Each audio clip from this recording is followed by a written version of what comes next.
రాష్ట్రంలో రైతుల పరిస్థితిని చూస్తుంటే సేవ్ ఆంధ్రప్రదేశ్ అనాల్సిన దుస్థితి నెలకొందని వైసీపీ అధినేత జగన్ ఆవేదన వ్యక్తం చేశారు.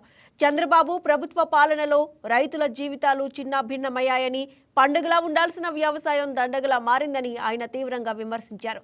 రాష్ట్రంలో సంచలనంగా మారిన పరకామణి కేసు, కల్తీ నెయ్యి వ్యవహారంపై జగన్ స్పందించారు. NABL అంటే national accreditation board for testing and calibration laboratories, NABL. టీటీడీలోకి వచ్చే ఏ ట్యాంకర్ అయినా కూడా NABL ఆథరైజ్డ్ ల్యాబ్ సర్టిఫికేట్తోనే రావాలి. ఇది మ్యాండేట్, ఇది రూల్, ఇది rule. Without this certificate they will not even be entering, they cannot even come close to Tirupati. తర్వాత టీటీడీలో ఈ NABL సర్టిఫికేట్ ఒక్కటే ఒప్పుకోరు. ఇది కూడా పార్ట్ ఆఫ్ ది ప్రొసీజర్. టీటీడీలో ఒక ల్యాబ్ ఉంది, వాళ్ళ సొంత ల్యాబ్ ఉంది. ఆ సొంత ల్యాబ్లో కూడా మళ్ళా టెస్ట్ పాస్ కావాలి, ఏ ట్యాంకర్ అయినా, ప్రతి ట్యాంకర్.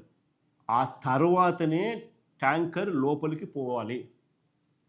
ఆ తర్వాతనే ట్యాంకర్ అనేది లోపలికి పోవడానికి అనుమతిస్తారు. అంటే NABL ల్యాబ్ సర్టిఫికెటు, వీళ్ళ సొంత ల్యాబు పాస్ సర్టిఫికెటు, ఈ రెండు ఉంటేనే ట్యాంకర్ లోపలికి వెళ్తుంది. ఈ స్టాండర్డ్స్ లేకపోతే రిజెక్ట్ చేసి వెనక్కి పంపిస్తారు. ఈ స్టాండర్డ్స్ లేకపోతే రిజెక్ట్ చేసి ట్యాంకర్లను వెనక్కి పంపిస్తారు.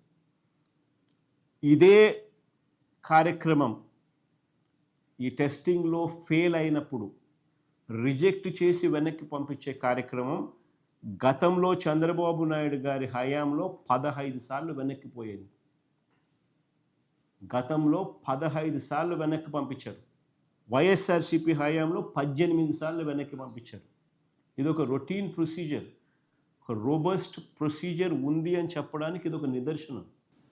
అంటే ఒక అబద్ధాన్ని నిజం చేయడం కోసము ఒక సిస్టమేటిక్ పద్ధతిలో ఏ రకంగా వ్యవస్థలు కూడబలుకుని, ఏ రకంగా ఇరికిచ్చే కార్యక్రమం చేయడంలో ఏ రకంగా వీళ్ళంతా దిట్టలు అని చెప్పడానికి. అన్నిటికన్నా ఆశ్చర్యం ఏం తెలుసా, ఇవన్నీ జరిగింది ఎప్పుడు? ఈయన ముఖ్యమంత్రిగా ఉండగా, ఈయన ప్రభుత్వంలో జరుగుతాయి.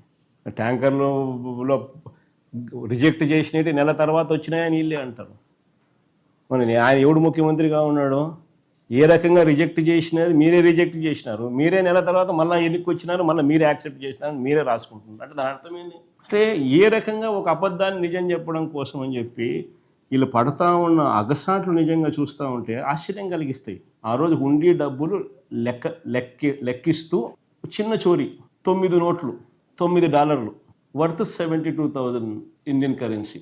ఆ దొంగను పట్టుకున్న పోలీసు అధికారి మరణించేలా చంద్రబాబు వ్యవస్థలను దిగజార్చాడు. నేను అడుగుతా ఉన్నా, ఆ దొంగను పట్టుకోవడం నేరం అవుతుందా? దీనికి ప్రాయశ్చిత్తంగా ఆ దొంగ కుటుంబ సభ్యులు 14 కోట్లు విలువైన వారి ఆస్తులను వారు దేవుడికి ఇవ్వడం తప్పవుతుందా? దీనికి ప్రాయశ్చిత్తంగా ఆ దొంగ కుటుంబ సభ్యులు 14 కోట్లు విలువైన వారి ఆస్తులను వారు దేవుడికి ఇవ్వడం తప్పవుతుందా? పోనీ దేశంలో అనేక చోట్ల, అనేక ఆలయాల్లో ఇలాంటి ఘటనలు గతంలో జరిగాయి. ఈ దొంగ దొరికినప్పుడు కేసు నమోదైంది. తిరుపతి కోర్టులో ఛార్జ్ షీట్ వేసినారు. మెగా లోక్ అదాలత్ కోర్టులో కేసును పరిష్కరించారు. ప్రాపర్ కోర్ట్ ప్రొసీజర్తో, అంటే జరగాల్సిన జ్యుడిషియల్ ప్రాసెస్ అంతా జరిగింది. కేసు నమోదు చేసినారు, తిరుపతి కోర్టులో ఛార్జ్ షీట్ వేసినారు, మెగా లోక్ అదాలత్ కోర్టులో కేసును పరిష్కరించినారు. జరగాల్సిన జ్యుడిషియల్ ప్రాసెస్ అంతా జరిగింది. ఇందులో ఏదైనా సాంకేతిక పరమైన ఏదైనా అంశాలు ఏమైనా ఉంటే దర్యాప్తు చేసుకోవచ్చు, తప్పులేదు. కానీ రాజకీయం కోసం, రాజకీయాలు మనసులో పెట్టుకొని ఈ ఘటన జరిగినప్పుడు అక్కడ చైర్మన్గా వైవి సుబ్బారెడ్డి ఉన్నాడనో, అక్కడ చైర్మన్గా భూమన కరుణాకర్ రెడ్డి ఉన్నాడనో, వాళ్ళ మీద బురద జల్లాలని తప్పుడు స్టేట్మెంట్ల కోసం తప్పుడు స్టేట్మెంట్లు ఇచ్చే విధంగా ఇవ్వాలి అని అక్కడ పనిచేస్తా ఉన్న బీసీ పోలీస్ అధికారిని వేధించి వెంటాడి బెదిరించి చివరకు ఆయన చనిపోయేలా చేసి దాన్ని కూడా వక్రీకరిస్తూ ఆ మరణానికి ఎవరో కారణం అంటూ ఎల్లో మీడియా చేత ఫేక్ కథనాలు రాయించడం ఎంత మటుకు ధర్మం అని అడుగుతా ఉన్నాను.